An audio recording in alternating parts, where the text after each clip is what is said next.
This is Shaheen, and in this particular lecture video we are going to discuss another question of MCO 21 managerial economics, और ये assignment जून 2024 as well as दिसंबर 2024 के लिए important होने वाला है। Question number 2 discuss करेंगे आज।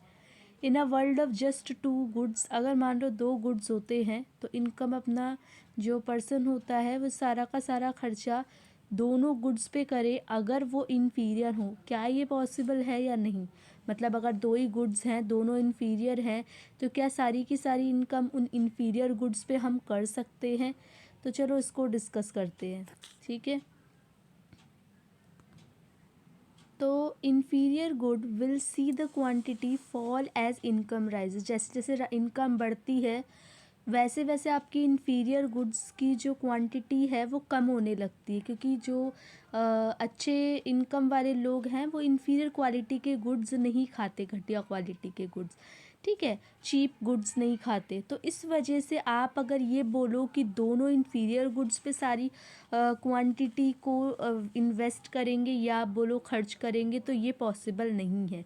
Because otherwise जब इनकम राइज करेगी less of both would be purchase, दोनों कम हो जाएंगे, और ये इंडिकेट करता है बैकवर्ड बेंडिंग इन्फीरियर गुड का।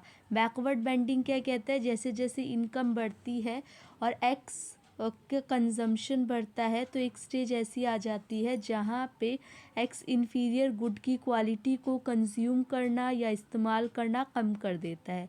और यहाँ पे 12.13 जो पॉइंट है वो इनकम एंड सब्स्टिट्यूशन इफ़ेक्ट को जस्टिफाई करती है।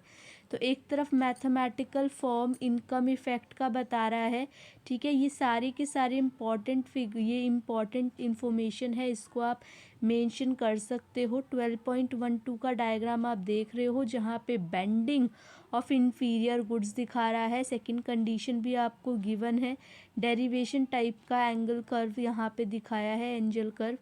नेक्स्ट वन इज़ 12.13 का डायग्राम मैंने नेक्स्ट उस पर दिखाया, तो ये इनकम्प्लीट है, इसको नहीं देखोगे। फिर यहाँ से सब्स्टिट्यूशन इफ़ेक्ट और इनकम इफ़ेक्ट दिखाया है, अगर इन केस जो इन्फीरियर गुड्स के ऊपर क्या इम्पैक्ट पड़ता है उनको बताया गया है यहाँ पे, ठीक है। इसको आप अच्छे से नोट कर लेना। उसके बाद कुछ इम्पॉर्टेंट पॉइंट्स है, जैसे इनकम इंक्रीजेस करती है तो नॉर्मल गुड्स के ऊपर कंज्यूमर रिलाई करता है और वो एक्सपेंसिव या लग्जरियस गुड पे रिलाई करता है as compare to this one.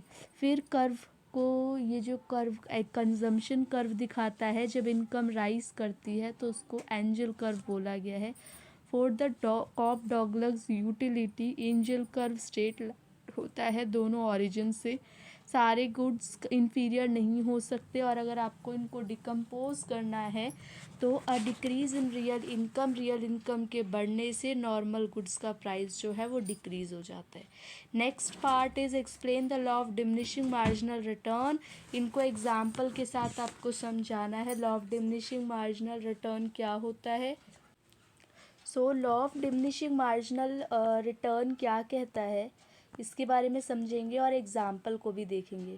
तो जैसे जैसे एम्प्लॉय एडिशनल फैक्टर इंक्लूड करता है, प्रोडक्शन जो रीज़न है वो घटता चला जाता है। डिमिनिशिंग रिटर्न शॉर्ट रन के अंदर जो फैक्टर हैं फिक्स्ड फैक्टर एक सीमा तक फिक्स फैक्टर लगते हैं, फिर वेरिएबल फैक्टर बढ़ने लग जाते हैं।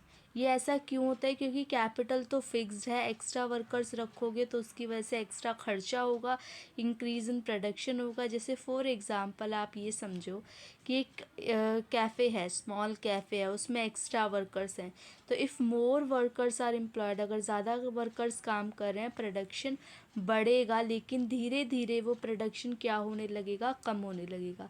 दिस ओनली अप्लाइज, ये जो लॉ है ये अप्लाई करता है शॉर्ट रन के लिए, because in the long run सारे के सारे फैक्टर्स वेरिएबल हो जाते हैं। Law of diminishing marginal return यहाँ पे एक्सप्लेन किया गया है बाय यूजिंग डिफरेंट एग्जाम्पल। अब इन्होंने बताया कि मार्जिनल प्रोडक्ट धीरे धीरे बढ़ता है, इंक्रीज़ करता है और मार्जिनल कॉस्ट कम होने लग जाता है।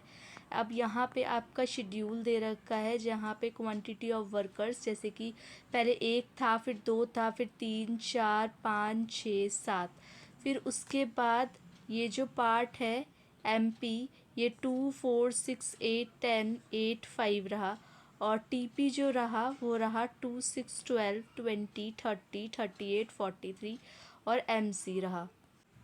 फिर ये शेड्यूल है, उसका ग्राफ बनाया गया है, ग्राफ प्लॉट हो गया। ग्राफ प्लॉट के साथ साथ ये यहाँ पे आपके छोटे छोटे से कर्व बनाए हैं, स्मॉल कर्व, और उनकी हेल्प से एक लार्ज कर्व बनाया है। Diminishing return relate to the short run higher SRAC, ये जो शॉर्ट रन एवरेज कॉस्ट है उनके बारे में एक्सप्लेनेशन पूरी गिवन है। देन एग्जांपल्स, क्योंकि क्वेश्चन में एग्जांपल्स मेंशन करने के लिए बोला था तो वो आपके एग्जांपल्स मेंशन हो गए।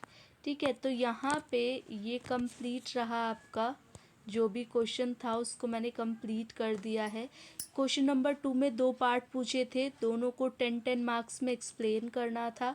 इसी तरीके से और क्वेश्चंस मैं प्रोवाइड करूँगी। बाकी आप लोग चैनल को सब्सक्राइब कर दो, लाइक कर दो वीडियो को, ताकि अप्रिशिएशन मिलती रहे। और अगर PDF कंटेंट आपको चाहिए तो आप लोग कमेंट सेक्शन में मेंशन कर सकते हो, मैं PDF टेलीग्राम चैनल पे शेयर कर दूँगी। अब बाकी आप लोगों से नेक्स्ट लेक्चर वीडियो मिलते हैं। Thank you for watching and be happy students.